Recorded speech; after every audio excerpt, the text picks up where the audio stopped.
Do'stlar, bugun ertalabdan Aquabuild kompaniyasining prezentatsiyasiga keldim. Yangi produktlar chiqdi.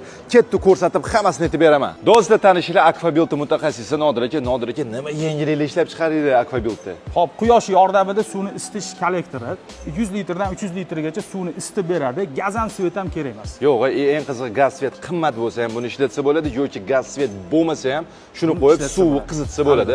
Qanchada oqlanadi buni qo'ysa? 2,5 yilda o'zini oqlab beradi. Aquabuilddan yana bitta yangilik, gibrid panel radiatori. Bu nima degani? Buni xonadoningizda ustanovka qilib, gazda ham xonadonni qizitsanglar bo'ladi. Undan tashqari bemalol tokka ulanib, tokda ham xonadon haroratini ushlab tursanglar bo'ladi, issiq qilib. Undan tashqari buni Wi-Fi sistemasi bor.